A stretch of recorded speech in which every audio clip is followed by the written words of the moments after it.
Oke, izin membuka dengan pantun Bapak Ibu. Makan nasi pakai ikan gulai. Ikan gulai dimakan. Cakep. Nah, acara segera kita mulai.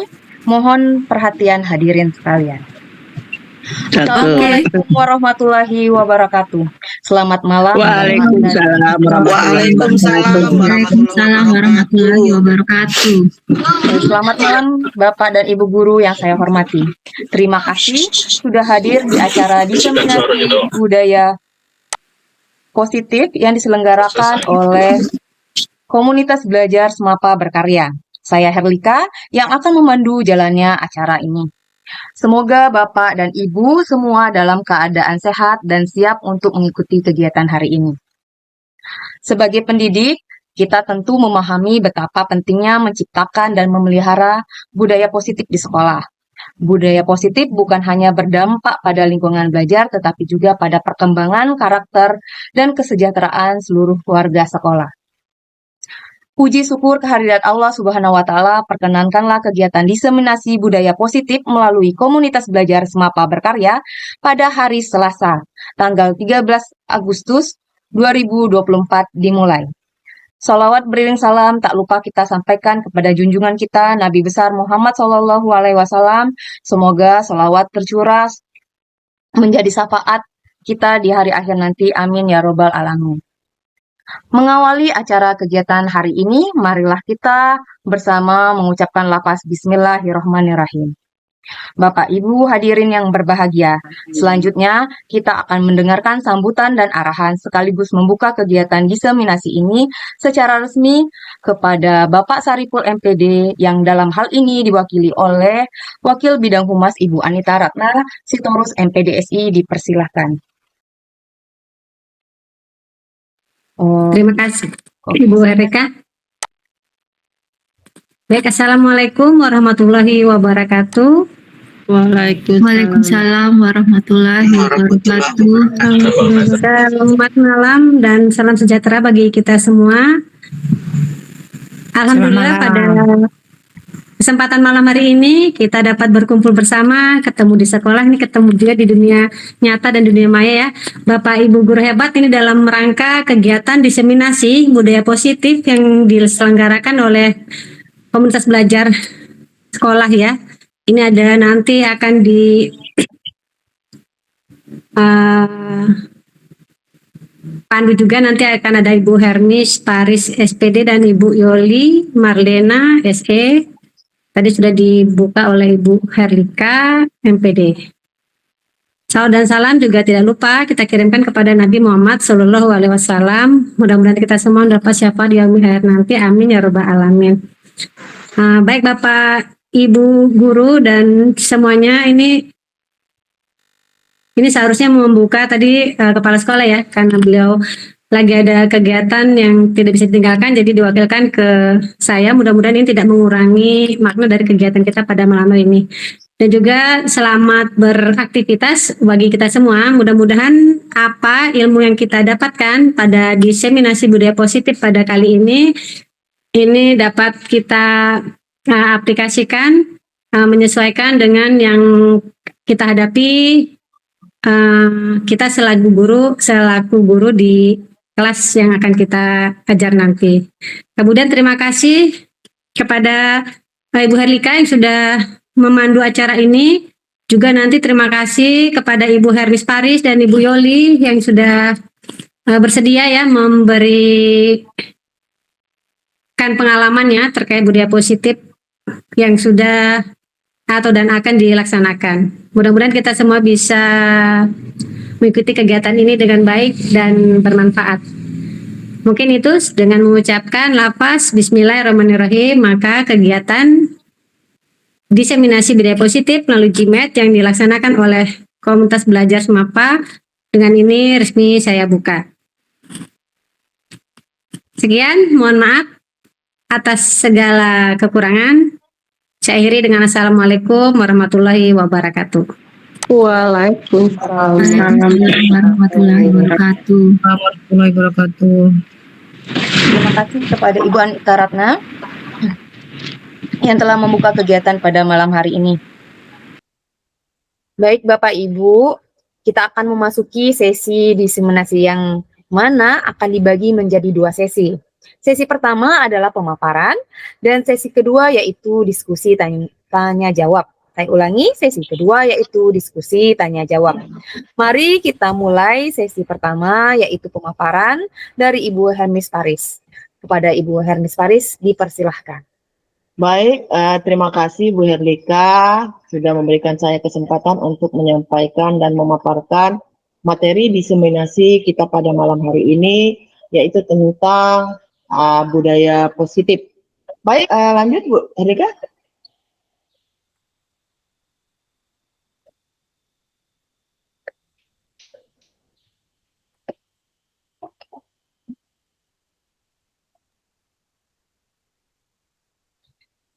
Baik, sebelumnya saya juga mau menyapa Bapak Ibu guru hebat yang sudah berkenan hadir pada malam hari ini untuk mendengarkan diseminasi kami tentang aksi nyata modul 1.4 dengan materi budaya positif. Baik, lanjut Ibu Herlika. Nah, sekarang kita lihat di layar itu ada 2 gambar, yang satu dengan tangan terangkat, kemudian dalam posisi tergenggam, kemudian seolah-olah itu adalah Anda atau kita, kemudian ada satu lagi yang menunjuk, ya, laki-laki ganteng, menunjuk ke tangan. Nah, dari kedua ilustrasi gambar ini, bisa kita bayangkan akan timbul satu pertanyaan, mengapa tangan yang terangkat harus digenggam? Dan mengapa gambar B, orang lain itu menunjuk dan berpikir, ada apa dengan tangan tergenggam ini? Baik, masing-masing orang mungkin punya penilaian, punya pemikiran. Nah, di sini saya sampaikan atau saya simpulkan, mungkin pertanyaan yang akan timbul dari Bapak Ibu itu adalah, silakan Ibu Herlika, seperti apa? Nah, pertanyaan yang akan timbul dari ilustrasi tersebut adalah barangkali yang pertama, apakah Anda, kita, atau B, yang laki-laki tadi akan membuka kepalan tangan Anda.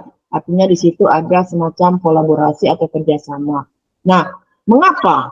Apa alasan kita atau Anda itu membuka kepalan tangan? Apakah dia pengen tahu apa yang ada di dalam tangan, atau berusaha untuk memberikan kekuatan bahwa siapa yang lebih dominan untuk membuka atau menutup kepalan tangan tersebut? Kemudian, apakah Anda atau B akan menutup kepalan tangan Anda? Mengapa? Tentu ada alasan.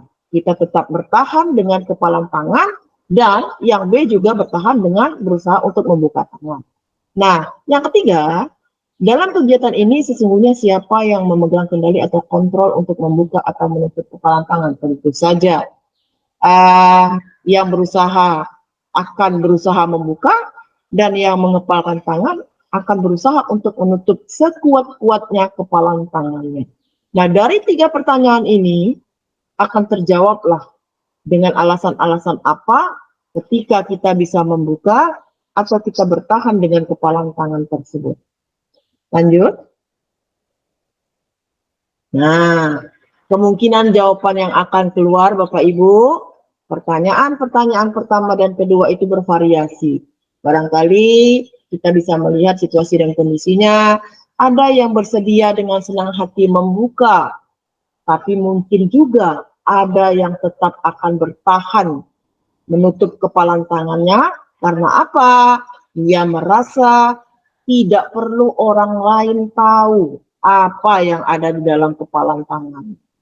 Kemudian untuk pertanyaan yang ketiga, siapa sesungguhnya yang memegang kontrol dengan menutup kepalan tangan, atau yang berusaha dengan segala cara untuk membuka kepalan tangan rekannya? Jawabannya, tentu kita sendiri yang memegang kontrol atas kepalan tangan kita. Kemudian apakah kita akan membuka atau menutup kepalan tangan kita? Itu tergantung pada diri kita masing-masing, Bapak Ibu. Sesuai dengan kebutuhan dasar kita saat itu. Apakah kita akan membuka dengan ikhlas? Apakah teman kita akan berusaha sekuat tenaga untuk membuka tangan kita dan kita masih tetap bertahan dengan kepalan tangan kita itu? Nah, ini tergantung kembali pada kebutuhan dasar kita sebagai manusia. Baik, lanjut. Nah, di sini ada teori kontrol dari Dr. William Glasser. Dia meluruskan beberapa miskonsepsi tentang makna kontrol. Ya, jadi kontrol itu barangkali kalau kita melihat dari makna harfiahnya, artinya semacam introspeksi, semacam katakanlah apa ya, kalau kita kembali kontrol itu periksa, kemudian mendalami suatu keadaan itu secara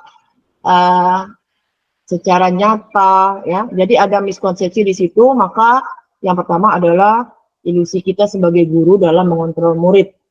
Nah, pada dasarnya kita tidak dapat memaksa murid untuk berbuat sesuatu jika murid tersebut memilih tidak melakukannya. Artinya kita tidak bisa memaksakan kehendak kita kepada orang lain jika orang lain tersebut tidak mau atau tidak mengizinkan dirinya untuk dikontrol oleh orang lain, ya. Nah, bentuk kontrol guru ini menjadi kebutuhan dasar yang dipilih murid tersebut. Kontrol menyatakan bahwa semua perilaku pasti memiliki tujuan. Artinya, mau itu perilaku yang negatif, mau itu perilaku yang positif, semuanya pasti punya tujuan. Tergantung siapa yang melakukan perilaku tersebut. Kemudian yang kedua ada ilusi bahwa semua penguatan positif, efektif, dan bermanfaat.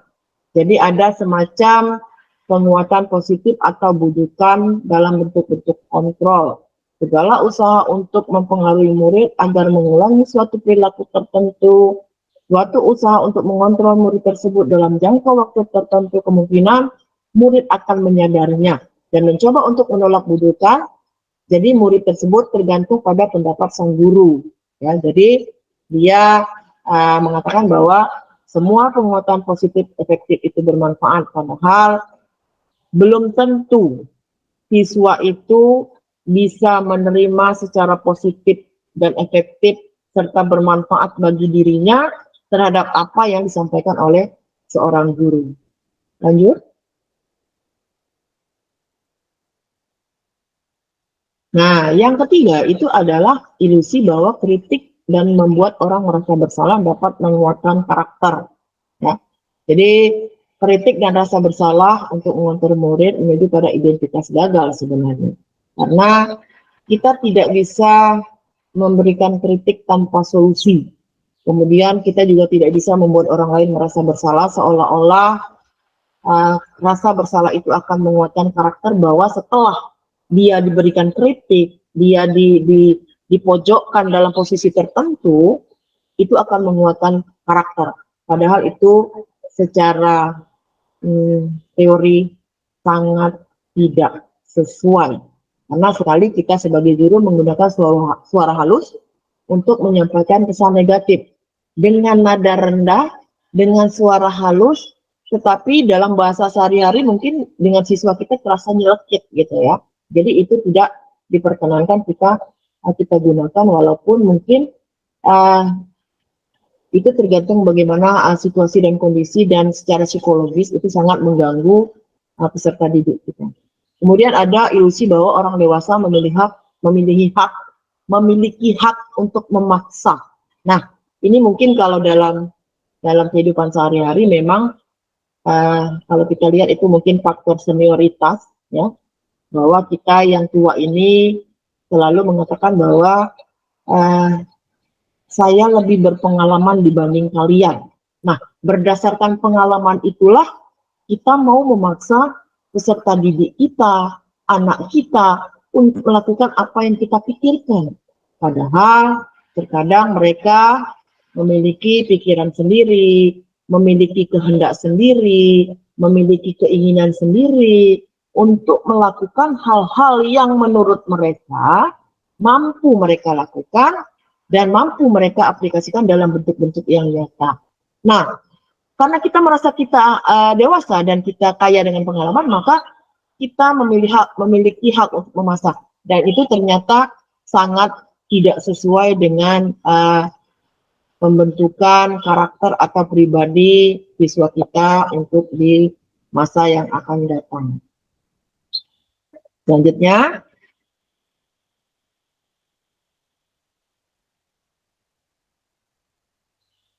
di sini ada seseorang itu bisa berubah dari paradigma stimulus respon kepada pendekatan teori kontrol menurut Stephen R. Covey, ya. Principle Center Leadership tahun 1991 yang mengatakan bahwa bila kita ingin membuat kemajuan perlahan sedikit-sedikit, ubahlah sikap atau perilaku Anda. Namun bila kita ingin memperbaiki cara-cara utama kita, maka kita perlu mengubah kerangka acuan kita. Ubahlah bagaimana Anda melihat dunia, bagaimana Anda berpikir tentang manusia.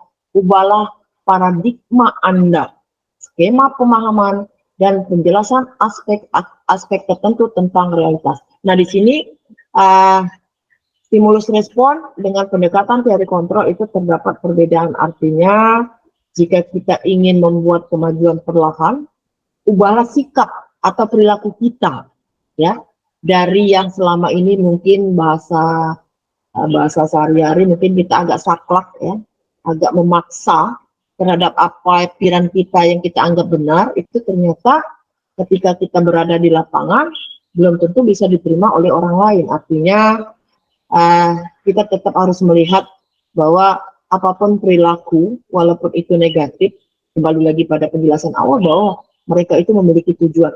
Hanya saja mungkin tujuan yang ingin dicapai itu belum bisa dimodifikasi atau dibuat dengan cara yang baik. Artinya mungkin nanti pola atau paradigma pemikiran kita yang harus berubah. Bagaimana kita menuntun anak itu menjadi manusia yang memiliki pola pikir positif sesuai dengan realita atau kenyataan yang mereka hadapi. Berikutnya, di sini selanjutnya ini ada yang saya sebutkan tadi, ada stimulus respon dan teori kontrol. Jadi ada perbedaan prinsip antara stimulus respon dan teori kontrol. Kita lihat yang pertama di sini bahwa realitas kebutuhan kita sama, untuk teori kontrol realitas kebutuhan kita berbeda. Tentu saja antara satu individu dengan individu lain itu memiliki kebutuhan yang berbeda. Walaupun pada prinsipnya sesuai dengan kebutuhan, nanti akan kita pelajari pada materi berikutnya bahwa kita ini memiliki kebutuhan dasar. Sebenarnya sama, hanya mungkin prioritas yang berbeda, tergantung siapa yang melakukan, siapa yang merasakan, atau siapa yang menjadi subjek pelakunya, ya. Kemudian untuk stimulus respon yang kedua itu semua orang melihat hal yang sama. Sedangkan pada teori kontrol setiap orang memiliki gambaran yang berbeda. Artinya orang bisa melihat di stimulus respon itu semua orang bisa melihat hal yang sama. Padahal pola pandang, pola pikir masing-masing orang itu berbeda. Tergantung ekspektasi atau katakanlah mungkin dia memandang dari sudut pandang yang mana. Apakah dari sudut pandang mungkin dilihat dari nilai seni, ya, kalau kita melihat dalam satu objek itu, apakah dia melihat dari segi agamanya, apakah dari segi ilmu pengetahuannya. Jadi ada perbedaan-perbedaan di situ. Kemudian yang ketiga, kita mencoba mengubah orang agar berpandangan sama dengan kita. Tidak akan bisa itu dilakukan. Sedangkan teori kontrol itu menegaskan kita berusaha memahami pandangan orang lain tentang dunia. Artinya di sini ada semacam substansi yang bisa kita pahami bahwa kita berusaha memahami orang lain tentang pandangan orang tersebut terhadap dunia. Dunia ini ada, kalau kita artikan secara harfiah, memang dunia ini adalah yang kita rasakan sekarang adalah dunia. Padahal dunia ini mungkin dalam dunia pendidikan, ya, dalam dunia pembelajaran, dalam dunia anak-anak, itu memiliki perbedaan. Artinya kita disuruh memahami pandangan orang lain tentang dunia. Kemudian yang keempat itu adalah perilaku buruk dilihat sebagai suatu keburukan. Sedangkan pada teori kontrol, semua perilaku memiliki tujuan. Ya, jadi kalau di stimulus respon, yang buruk itu pasti buruk. Tidak akan ada baik-baiknya dan tidak akan ada bagus-bagusnya. Sedangkan pada teori kontrol itu semua perilaku memiliki tujuan. Mau itu buruk, mau itu jelek, ya. Misalnya dia sebagai contoh itu kalau kita kembali ke sekolah itu kita lihat ya. Kalau siswa kita sering manjat pagar itu, ya, sering bolos, kemudian sering datang terlambat, ya pasti kita akan memberikan penilaian negatif terhadap siswa kita. Stigma kita pasti buruk. Ya. Padahal pada teori kontrol bahwa semua perilaku memiliki tujuan. Kita nggak tahu tujuan dia terlambat itu apa. Apakah dia mau ditegur, ya. Apakah dia pengen disapa, apakah dia pengen diperhatikan. Nah, itu yang harus kita gali sebenarnya. Kemudian ada orang lain bisa mengontrol saya, sedangkan pada teori kontrol itu hanya kita yang bisa mengontrol diri kita sendiri. Ya. Jadi tidak ada orang yang bisa mengontrol kecuali diri kita sendiri. Selanjutnya ada di stimulus respon itu saya tidak bisa mengontrol orang lain. Padahal sama ya, Anda tidak bisa mengontrol orang lain. Kemudian ada pemaksaan, ada pada saat rujukan gagal. Sedangkan di teori kontrol itu lebih ditegaskan bahwa kolaborasi dan konsensus itu menciptakan pilihan-pilihan baru. Dan ini mungkin teori kontrol ini untuk pendidikan di era sekarang itu lebih bisa kita gunakan dan lebih mudah kita aplikasikan dalam kehidupan sehari-hari, mengingat bahwa pembelajaran, pengajaran, pemahaman siswa itu sangat berbeda di era sebelumnya. Sekarang siswa kita itu lebih kreatif, lebih pintar, lebih kritis dibanding pada zaman kita masih sekolah dulu. Lanjut.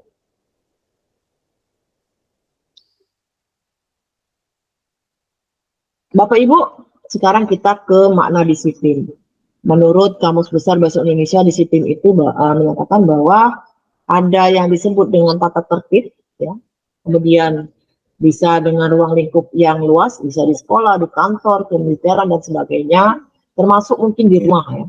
Kemudian ada ketaatan atau kepatuhan pada peraturan tata tertib, kemudian bidang studi yang memiliki objek dan sistem tertentu. Jadi kalau kita bicara disiplin ini adalah kata yang tidak asing ya. Kalau di sekolah itu, kamu ini harus disiplin ya nak, ini tata tertib kita, ini peraturan kita. Padahal banyak hal yang tidak kita ketahui tentang kata disiplin itu sebenarnya. Ya, lanjut.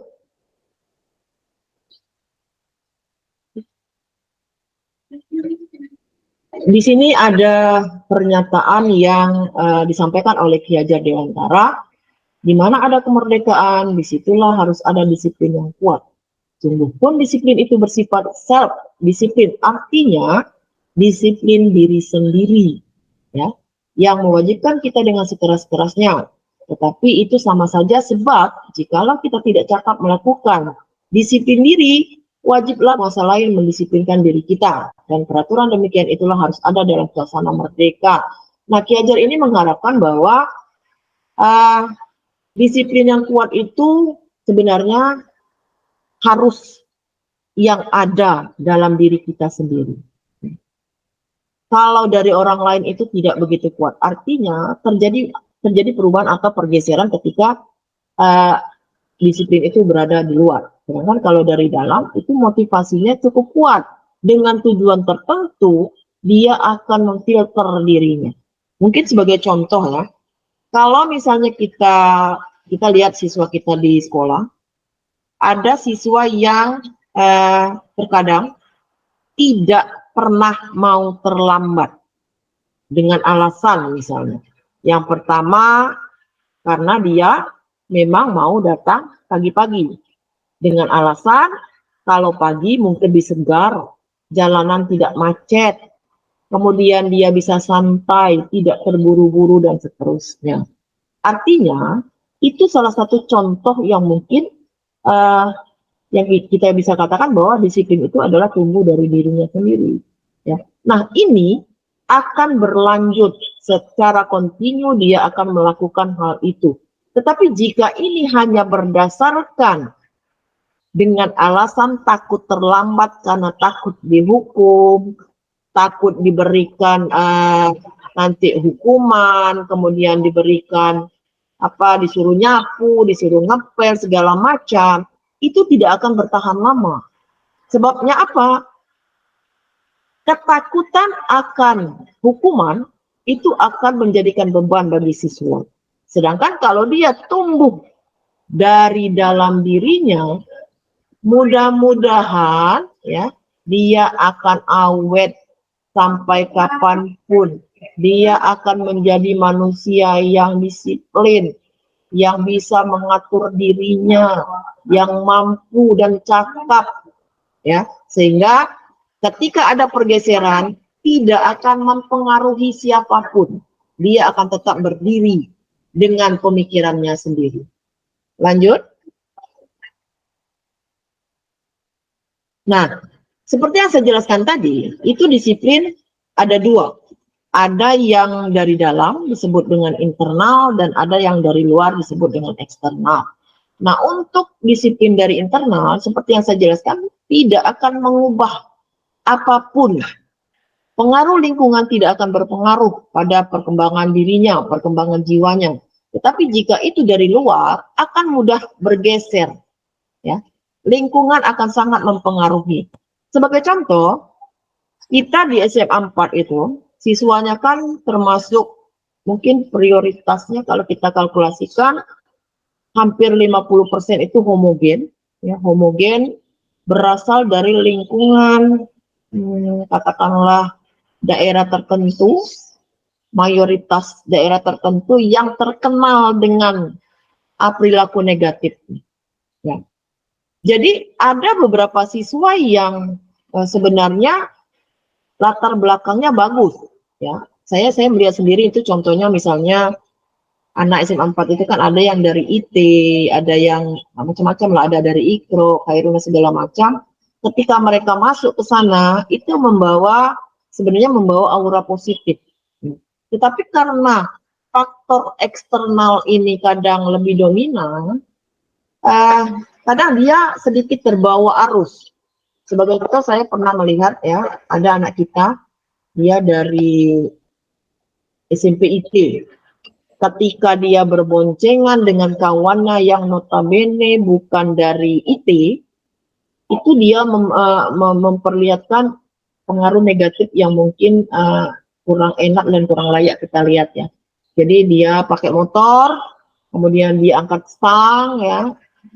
Padahal secara latar belakang pendidikan dia tidak pernah diajarkan untuk mengganggu atau merusak pemandangan di luar. Artinya di jalan itu kan ada tata tertib, ada tata aturan. Jadi sangat mengganggu. Saya pun sangat terganggu melihat kondisi tersebut. Artinya faktor eksternal ini sangat mempengaruhi, tetapi jika dia kuat dari dalam, dia mudah-mudahan tidak akan mengubah individu itu menjadi lebih katakanlah berperilaku menyimpang. Lanjut.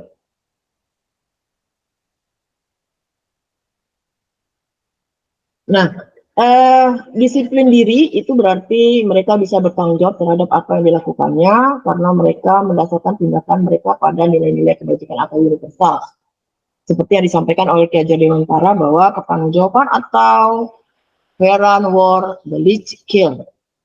Itulah selalu menjadi sisi hanya hak dan kewajiban dari seseorang yang pegang kekuasaan atau pimpinan dalam umumnya. Adapun artinya tidak lain ialah orang tadi harus mempertanggungjawabkan dirinya. Serta disiplin itu juga berkonotasi dengan disiplin diri, ya. Jadi kalau misalnya dia melakukan tindakan-tindakan yang di luar atau katakanlah eksternal, maka dia paling tidak harus berani dan mau mempertanggungjawabkan. Jangan hanya melemparkan pada kesalahan itu pada orang lain. Jadi dia harus berani bertanggung jawab seperti yang diajarkan oleh Ki Hajar Dewantara. Jadi disiplin diri itu mempelajari bagaimana cara kita mengontrol diri dan bagaimana kita menguasai diri untuk memilih tindakan yang mengacu pada nilai-nilai yang kita hargai. Jadi ada beberapa nilai mungkin yang patut kita sampaikan kepada anak-anak kita bahwa kita tidak bisa hidup sendiri tanpa orang lain. Jadi ada hal-hal yang memang harus kita sikapi secara baik agar lingkungan kita bisa menerima kita, ya, apa yang kita lakukan itu tidak mengganggu orang lain, saling menghargai, saling menghormati. Itulah mungkin hal prinsip yang harus kita perkuat dan kita ajarkan kepada anak-anak kita. Lanjut.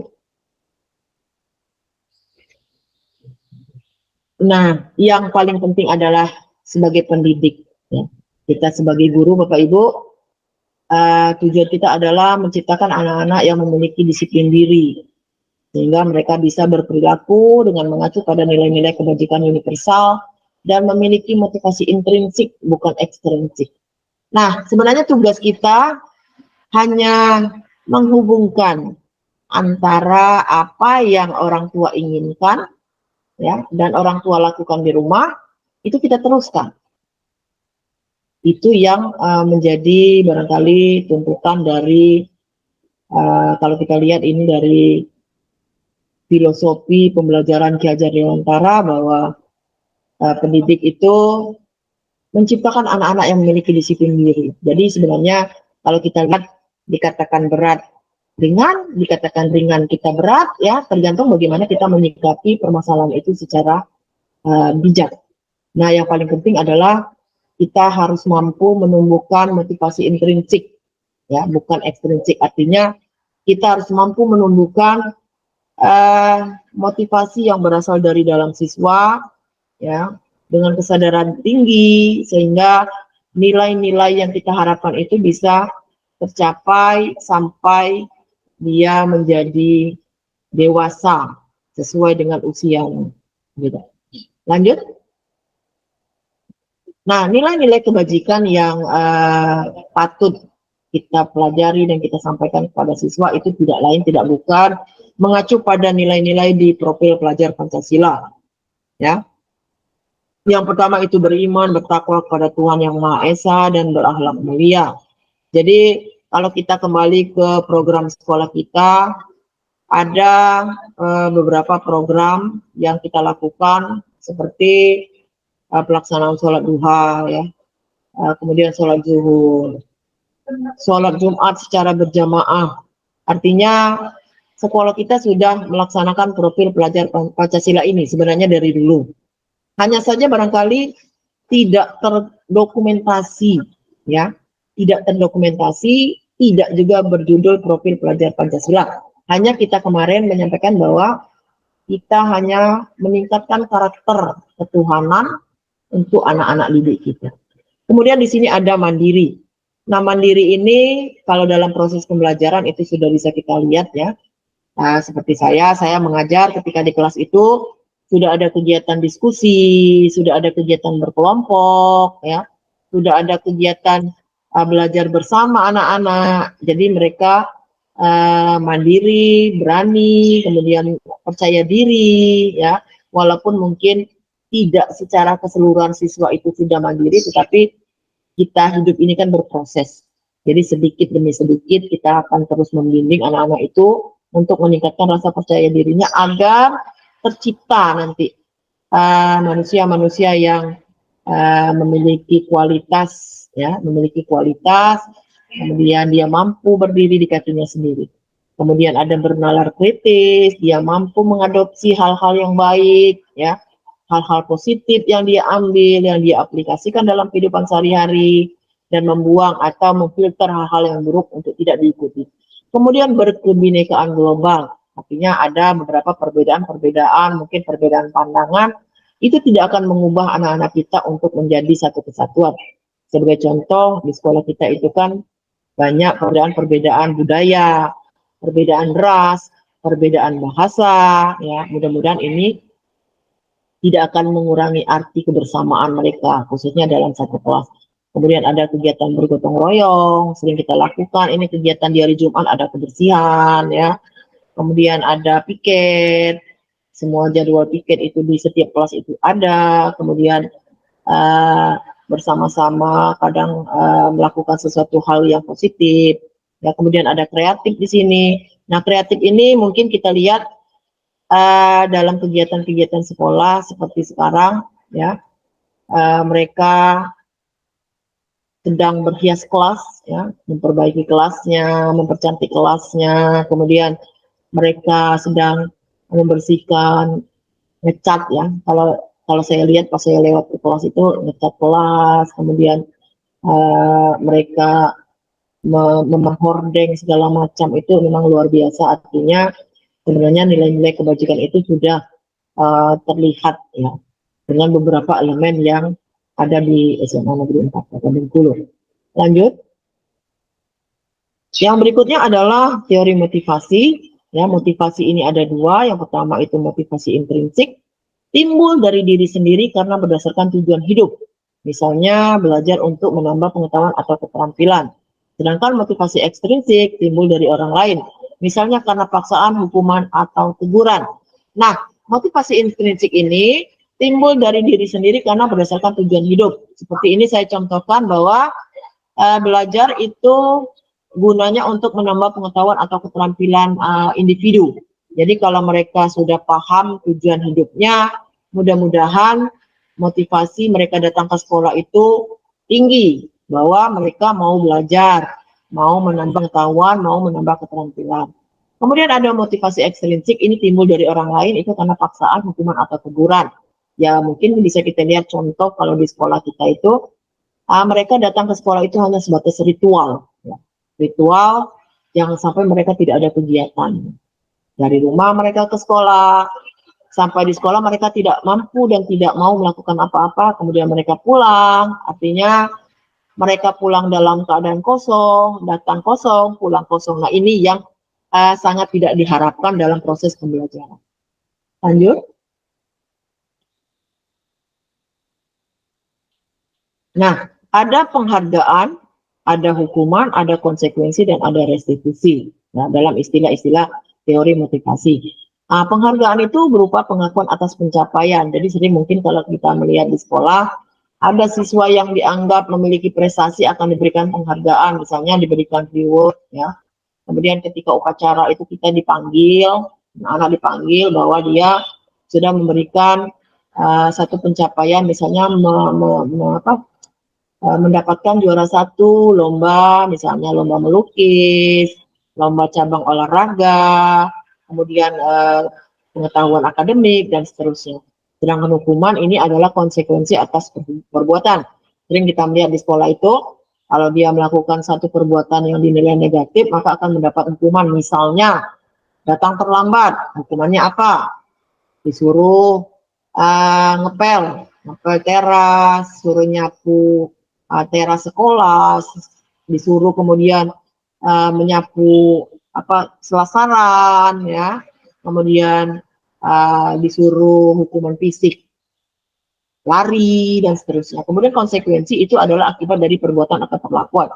Ketika hukuman itu diberikan, maka ketika peraturan ditetapkan, maka ada konsekuensi yang harus ditanggung. Nah, seperti itu. Kemudian ada restitusi, ini adalah proses menciptakan kondisi siswa untuk memperbaiki kesalahan. Artinya nanti ketika siswa bermasalah, siswa salah, itu tidak bisa kita hakimi. Artinya tidak bisa kita memberikan satu penghakiman bahwa dia melakukan kesalahan yang fatal. Gitu. Lanjut. Nah, untuk proses berikutnya adalah keyakinan kelas. Materi berikutnya adalah keyakinan kelas, Bapak Ibu. Keyakinan kelas ini adalah seperangkat nilai dan prinsip yang disepakati bersama oleh guru dan siswa untuk memandu perilaku dan interaksi di dalam kelas. Nah, di sini saya memberikan contoh keyakinan kelas yang sudah saya buat bersama anak-anak di 12 MIPA 3, ya. Jadi ada beberapa keyakinan kelas yang kami sepakati bersama untuk siswa di MIPA 3. Jadi ketika itu saya membuat tawaran-tawaran kepada anak-anak. Saya menggunakan sticky note. Anak-anak menuliskan apa yang mereka inginkan. Kemudian dari apa yang mereka inginkan itu, ya, kita menggunakan kalimat-kalimat positif. Kemudian kita pilah-pilah yang mana kira-kira bisa kita sepakati, yang mana tidak. Kemudian yang mana akan menjadi kesepakatan kelas kita. Dan ternyata ketika kita membuat keyakinan kelas ini banyak hal-hal yang mungkin bisa kita ambil. Artinya pelajaran itu banyak yang kita ambil dari siswa, bahwa siswa kita ini sebenarnya hanya butuh rasa nyaman berada di kelas tersebut. Jadi ada tawaran, Bu, boleh nggak kami misalnya ketika istirahat, kan makin rame Bu, terus antri, ketika bel sudah berbunyi, makanan kami baru siap, boleh nggak kami bawa ke kelas, kami makan, gitu. Artinya tawaran-tawaran seperti itu boleh dikeluarkan oleh siswa, dan kita tidak bisa menghakimi dengan mengatakan tidak boleh. Tergantung kesepakatan. Kalau memang mereka sepakat mengatakan boleh melanjutkan makan, ya silakan. Artinya tergantung kita bagaimana di kelas itu. Kalau memang kita sepakat, ya kita jalankan. Tetapi harus ada mungkin batasan-batasan yang tidak bisa kita lewati. Jadi ada waktu itu saya dengar, Bu, boleh nggak kami tidur? Ya, kami tidur dulu setengah jam. Terus saya tanya, kita 1 jam 45 menit. Kalau kita tidur setengah jam, belajarnya 15 menit. Mereka ketawa. Artinya ada kenyamanan, ada kebahagiaan ketika kita tawarkan untuk membuat sebuah keyakinan kelas. Lanjut. Nah, di sini ada kebutuhan dasar manusia, ya. Kebutuhan dasar manusia itu ada 5. Yang pertama, kebutuhan bertahan hidup. Maka ada yang istilahnya kita makan, kita minum, ya, kita bersih-bersih, ya. Itu adalah kebutuhan bertahan hidup. Barangkali ini kalau kita kembali ke pelajaran ekonomi zaman-zaman dulu, ini adalah kebutuhan primer, kebutuhan pokok yang tidak bisa orang lain ganggu gugat, ya. Kemudian ada kasih sayang dan rasa diterima, karena kita berada di lingkungan sosial, anak-anak juga berada di lingkungan sosial, jadi ada kebutuhan kasih sayang dan rasa diterima. Kemudian ada pengakuan.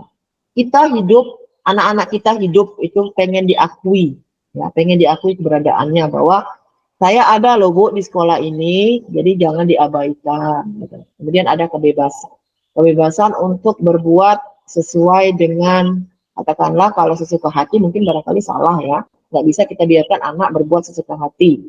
Tetapi ada rambu-rambu yang mungkin tidak bisa dilewati atau dilangkahi. Kemudian ada semacam kesenangan di sini. Kita sesekali bolehlah memberikan mereka ruang untuk senang. Seperti saya, kalau misalnya siang-siang, kadang saya berikan mereka ice breaking, ya. Saya ajak mereka belajar melatih olah suara. Ternyata mereka tertawa, riang, begitu kan.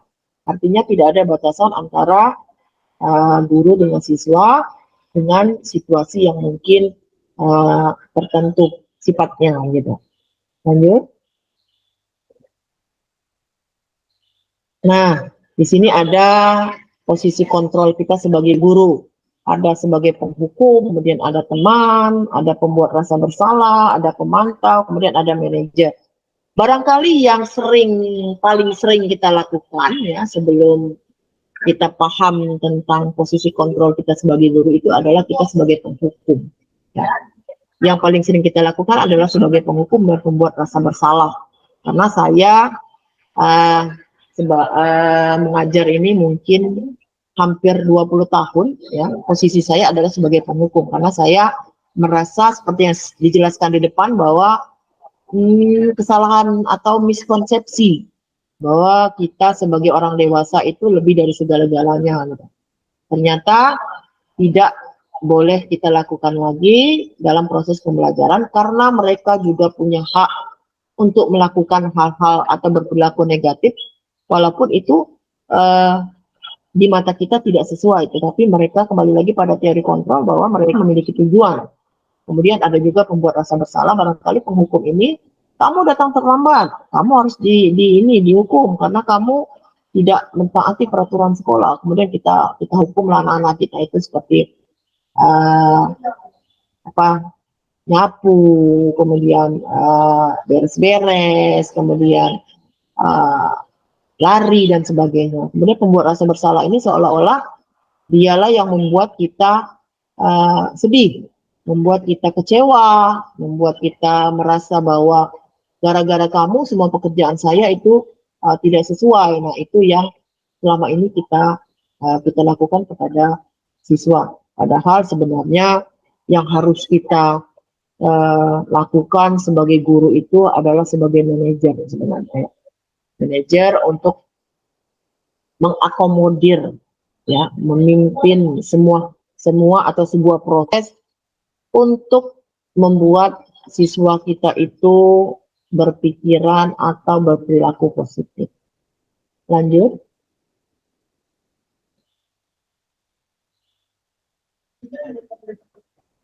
Hal yang barangkali Bapak Ibu yang selama ini tidak kita ketahui sama sekali ketika kita menemui anak-anak kita yang melakukan satu katakanlah perilaku negatif gitu ya. Kita selesaikan secara, mungkin selama ini barangkali kita lebih tepat secara frontal. Kita langsung mengeksekusi. Padahal ada hal yang bisa kita lakukan ketika kita menyelesaikan permasalahan anak-anak kita dengan menggunakan segitiga restitusi. Nah, di sini ada 3 tahapan yang bisa kita lakukan. Yang pertama adalah menstabilkan identitas, kemudian validasi tindakan yang salah, dan menanyakan keyakinan. Nah, menstabilkan identitas ini kita memberikan pernyataan-pernyataan, barangkali menanyakan hal-hal yang barusan dia lakukan, ya. Kemudian menanyakan kira-kira kejujuran dia seperti apa, dan seterusnya. Kemudian ada validasi tindakan yang salah. Dia melakukan apa, karena apa sebabnya, mengapa dia melakukan. Nah, setelah dia melakukan itu akan kita tanyakan, dia telah melanggar keyakinan yang seperti apa, kesepakatan seperti apa yang telah dia langgar. Ya. Dengan kesadaran tinggi, ya, dengan proses yang barangkali nyaman untuk siswa, mungkin ini bisa kita terapkan dalam kehidupan pembelajaran kita. Saya sudah melakukan segitiga restitusi ini dalam 2 kasus, ya. Yang pertama itu saya melihat Elfonda itu datang dia makan di kelas. Dia tertunduk-tunduk, ternyata ketika saya tanyakan dia kesiangan sehingga dia tidak bisa sarapan dengan alasan takut terlambat, ya. Padahal dia bangun cepat, tapi karena dia santai-santai, akhirnya dia datang terlambat. Dia tidak terlambat ke sekolah, tetapi tidak sempat sarapan. Dia tetap datang sekolah tepat waktu, hanya dia tidak sarapan sehingga dia mengendap-endap, ya, menunduk, dia makan di kelas, dan itu sebenarnya sangat mengganggu proses pembelajaran. Tetapi ketika saya tanyakan itu alasannya, dan dia bersedia untuk tidak melakukan itu lagi, dan alhamdulillah prosesnya berjalan dengan baik dan dia bisa mengubah dirinya. Kemudian yang kasus kedua adalah saya melakukan segitiga restitusi ini ketika melihat siswa salah satu kelas itu di MIPA 3 itu membuang sampah sembarangan. Ternyata yang dia lakukan itu adalah terburu-buru ketika melihat saya akan masuk ke kelas. Jadi dia membuang sampah. Kemudian saya tanya, seolah-olah dia tidak melakukan. Ketika ditanya lagi validasi tindakan yang salah, dia mengakui bahwa dia takut terlambat masuk ke kelas karena saya sudah mau masuk ke kelas, gitu. Kemudian dia memberikan pernyataan bahwa dia menyalahi atau keyakinan kelas yang dia lakukan itu menyalahi keyakinan yang telah disepakati, gitu. Lanjut. Nah, ini dokumentasi yang sudah saya lakukan. Ini pertama dengan ELO, itu saya melakukan restitusi, kemudian dengan Nesti, ya. Jadi ada 2 kasus yang saya coba selesaikan melalui segitiga restitusi waktu itu. Lanjut. Ya, terima kasih. Barangkali itu yang bisa saya sampaikan pada kesempatan kali ini. Semoga Bapak Ibu dapat memahami materi ini. Sekali lagi, saya bukan orang yang paling tahu dan paling pintar, tapi pada kesempatan ini saya hanya berusaha untuk berbagi tentang materi yang sudah sedikit saya pahami, gitu. Artinya proses ini masih panjang dan mari kita mencoba bersama-sama untuk menerapkan ini menjadi satu kebiasaan di SMA Negeri 4 Kota Bengkulu. Demikian, terima kasih. Assalamualaikum warahmatullahi wabarakatuh. Saya kembalikan kepada Ibu Herlika.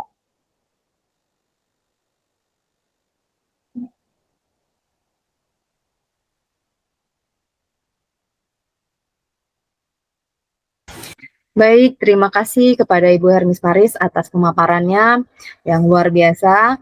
Benar sekali bahwa sesungguhnya kita di sini adalah sama-sama untuk bertumbuh dan berkembang bersama, bukan untuk menyatakan siapa yang paling benar dan dalam melaksanakan pembelajaran di kelas. Selanjutnya kita akan memasuki sesi kedua. Di sini kami membuka forum diskusi tanya jawab. Bagi Bapak dan Ibu yang ingin bertanya, kami persilahkan. Saya cek dulu siapa yang lebih dahulu mengangkat tangan. Oke, di sini ada Ibu Ruli, Ibu Angki, Ibu Nofrida. Boleh, silakan Ibu Ruli dulu. Silakan Bu Ruli. Berapa menit kah pertanyaan? Boleh, silakan sambil kita lihat waktu ya Bapak Ibu. Boleh, Ibu Ruli, apakah ingin bertanya? Masih ingin bertanya? Kalau tidak, Ibu Angki? Oh, oke. Ibu... Oke, Pak Ruri, silakan Pak Bu Ruri. Ruli. Pak Ruli. Dan yang pertama tadi nih, raise hand-nya. Iya, tapi karena sepertinya Ibu Ruli tidak mendengar, boleh Pak Ruri duluan deh untuk bertanya. Silakan Pak. Baik, terima kasih Bu Erlika, Bu Hermis, Bu Yoli atas kesempatannya. Assalamualaikum warahmatullahi wabarakatuh. Waalaikumsalam. Waalaikumsalam warahmatullahi wabarakatuh. Selamat malam, salam sejahtera untuk kita semua nih. Pertama, bersyukur tentu atas nikmat Allah Subhanahu wa taala sehingga masih bisa beraktivitas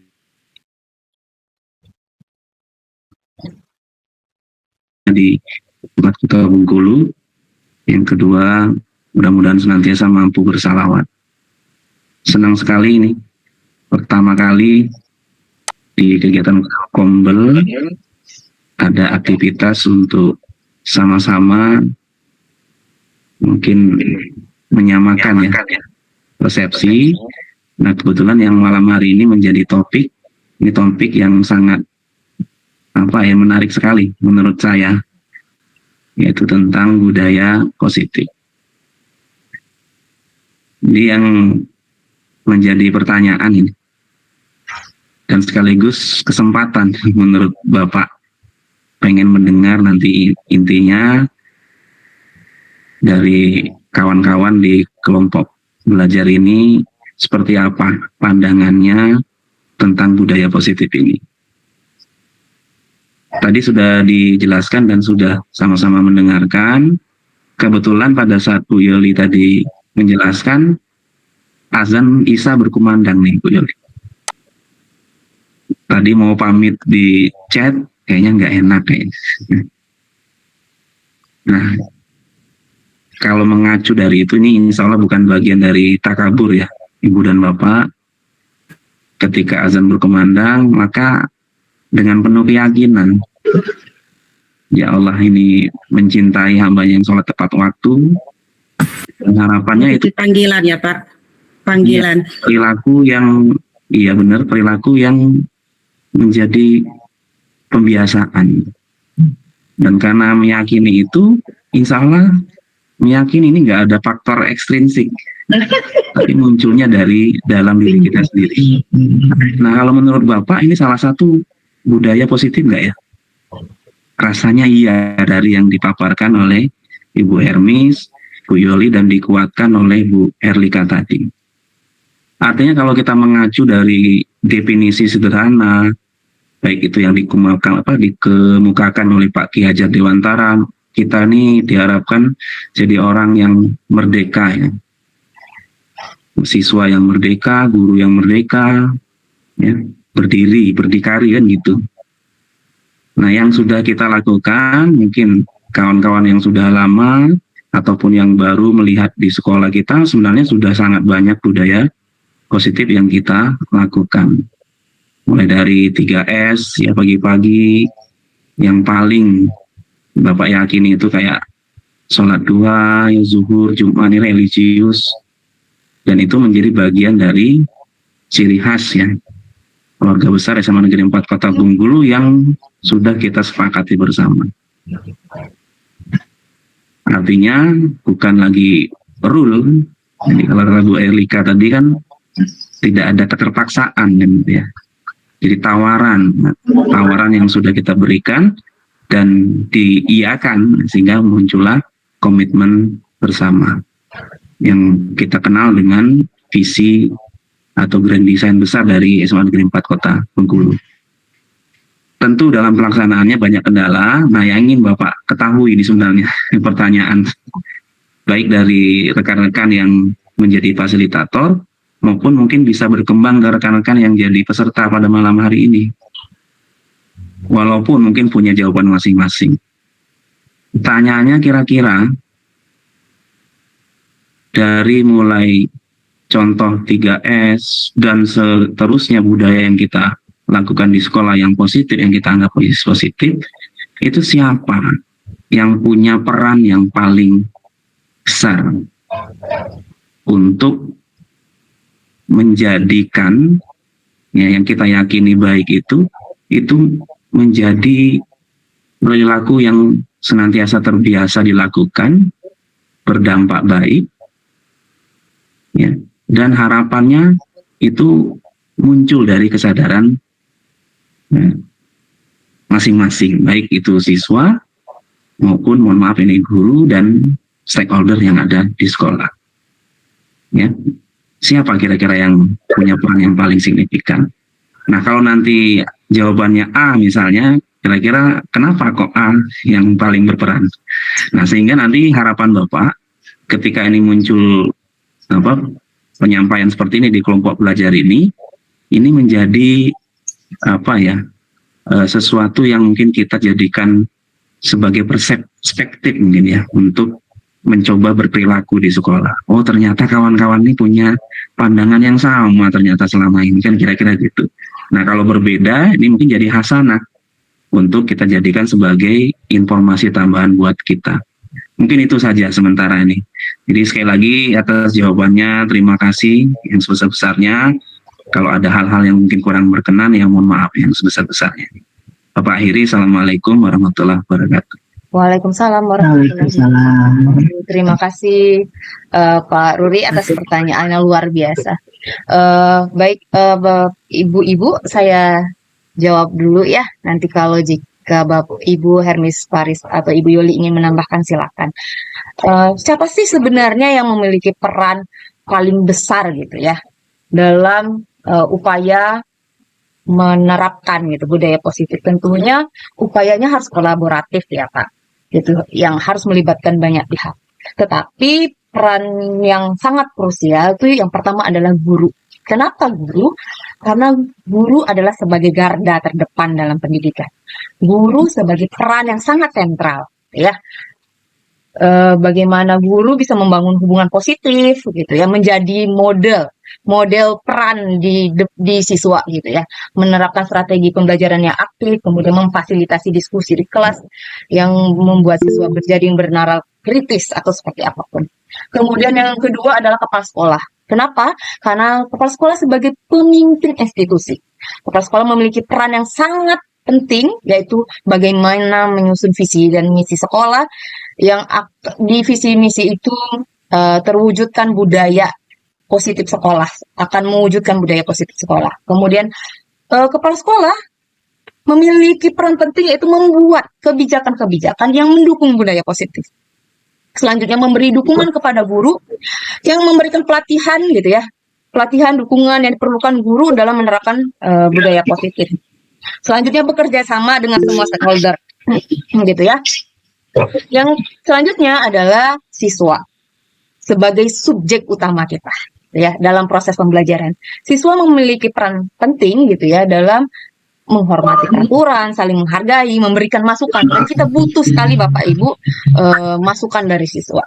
Selanjutnya adalah orang tua. Kenapa orang tua? Karena orang tua itu adalah mitra kita, gitu ya, mitra di sekolah. Bagaimana orang tua ini mendukung program sekolah, menjadi teladan di rumah, kemudian bekerja sama dengan guru. Selanjutnya adalah yang terakhir adalah komite sekolah, karena sebagai perwakilan orang tua. Komite ini memiliki peran yang dalam, yaitu memberikan masukan, kemudian mendukung kegiatan sekolah. Seperti itu, Pak Rudi. Boleh Ibu Hermes atau Ibu Yoli ditambahkan, silahkan. Mungkin izin. Siapa dulu nih? Silakan Ayah Ermis. Oke, Silakan Ayah Ermis. Oke, saya cuma mau menambahkan apa yang disampaikan Ibu Herlita, Pak Ruri. Mungkin intinya itu adalah kolaborasi semua komponen yang ada. Ini sinyalnya. Jadi positif ini berhasil, maka semua yang terlibat di dalam atau stakeholder yang ada di sekolah itu harus mau dan berusaha, serta kalau bisa mampu melaksanakan program itu secara keseluruhan. Karena masing-masing kita itu kan sudah memiliki peran, ya. Kita sebagai guru seperti apa, kepala sekolah seperti apa. Di sini juga penjaga sekolah pun dia memiliki peran di sini. Jadi tidak hanya terbatas pada lingkungan formal saja. Artinya semua komponen yang terlibat untuk proses kegiatan yang katakanlah disiplin positif ini di sekolah, semuanya harus menyiapkan diri, menyiapkan waktu, menyempatkan waktu untuk ya memberikan support, memberikan masukan dan memberikan perlakuan agar apa yang kita inginkan sesuai dengan visi yang disebutkan Ibu Herlita tadi itu bisa tercapai. Itu tambahan dari saya. Baik, Ibu Yoli. Baik, saya akan, Oke, silakan. Saya akan menambahkan sedikit dari pemaparan Herlika dengan Ayah Hermis tentang budaya positif tadi ya. Yang pertama tadi itu sudah benar ya, kita saling berkolaborasi. Kalau kita tidak kerjasama, otomatis kan segala sesuatu kan tidak mungkin tercapai apa yang kita tujukan ya. Jadi sebelum kita melakukan ini nilai-nilai yang lain, yang pertama itu kan otomatis kan suatu sekolah atau instansi itu kan kita harus memiliki dulu visinya, visi dari sekolah itu. Jadi dari visi itu kita menjabarkan apa visinya itu. Jadi visi sekolah itu kan selain dari pertama itu kan paparan dari kepala sekolah, dari guru-guru, pokoknya segala lingkungan yang ada di sekolah itu kan berperan serta. Dan juga ibaratkan ini masyarakat sekitar di sekolah itu kan harus berperan juga. Bukannya guru aja, kepala sekolah, lingkungan sekolah, orang tua di ini lingkungan sekolah di sekitar sekolah itu kan harus berperan. Karena apa mereka berperan? Karena nanti seandainya kan kalau visi itu seandainya tidak berjalan dengan efektif atau dengan baik, otomatis kan yang imbas buruknya nanti kan otomatis kan masyarakat di sekitarnya. Contohnya di sekolah kan seandainya ada yang mereka memanjat pagar, otomatis kan di sekitar itu kan akan terusik seperti itu ya. Itu aja penambahan dari saya. Dari visi itu jadi dijabarkan dengan kesepakatan yang saya sampaikan di kesepakatan sekolah, kesepakatan kelas, dan kesepakatan individu tadi. Gitu Pak Ruri, penjabaran dari kami. Kira-kira masih ada kurangannya. Terima kasih. Baik, gimana Pak Ruri? Aman? Alhamdulillah, ini kalau ditanya kekurangan nggak ada Bu Yoli. Ini malah justru dari pemaparan Bu Herlika, Bu Hermis, dan Bu Yoli ini kayaknya tenang sekali yang mendengarkannya nih. Nah, alhamdulillah harapannya kan mudah-mudahan kawan-kawan yang lain juga punya pemikiran yang sama kan kira-kira gitu. Harapan. Terima kasih ya Bu Herlika, Bu Hermis, Bu Yoli. Kalau bahasa Bengkulu itu cangkoha ini. Terima kasih Pak Ruri. Ya, barakallah. Pak Ruri. Terima kasih. Baik, Bapak Ibu, sebelum oke. Mas ada yang mau tanya? Baik, sebelum itu saya ingatkan di link chat ada link daftar hadir. Silahkan diisi Bapak Ibu. Ini nanti link ini akan kita gunakan sebagai acuan dalam pembuatan sertifikat. Baik, silahkan. Yang pertama ada Ibu Indah, silahkan Ibu Indah.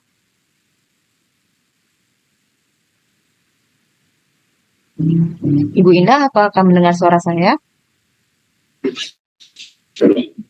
Oke, kalau tidak, Ibu Wedia Al-Hayatun, boleh silakan. Ibu Wedia, apakah Ibu Wedia akan bertanya? Oke, Ibu Wedia tidak bertanya? Baik, Bapak Ibu, jika tidak ada yang bertanya lagi, izinkan saya untuk menutup kegiatan kita pada malam hari ini.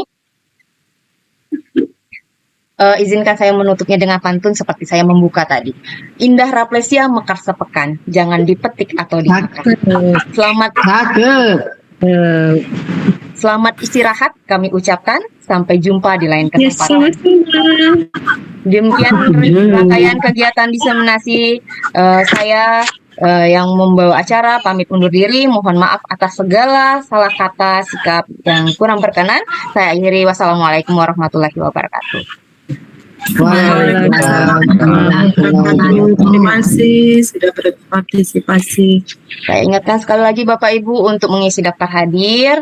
Nanti jika dalam 1 minggu sertifikatnya belum masuk melalui email, Bapak Ibu boleh nanti japri siapa yang kenal di dalam Kombel Rusmapa, nanti kami akan hubungi lewat via WA gitu ya. Silakan Bapak Ibu. Mohon maaf, itu 2 ya. Yang pertama email selain email guru belajar itu ya, 2 ya. Iya Pak, Lebih nanti banyak. kalau misalkan siapa tahu nggak bisa kekirim karena biasanya dianggap spam gitu ya. Nanti kami akan mengirim di email yang lainnya. Seperti itu. Terima kasih. Silakan Bapak Ibu boleh 1 minggu ya, Iya. Bapak Ibu. yang sudah boleh meninggalkan room. Boleh, silakan istirahat Bapak Ibu. Selamat istirahat, sudah mengganggu aktivitasnya malam ini. Jangan lupa daftar hadirnya. Baik Ibu, terima kasih banyak Ibu-Ibu pemateri semuanya. Izin pamit Ibu.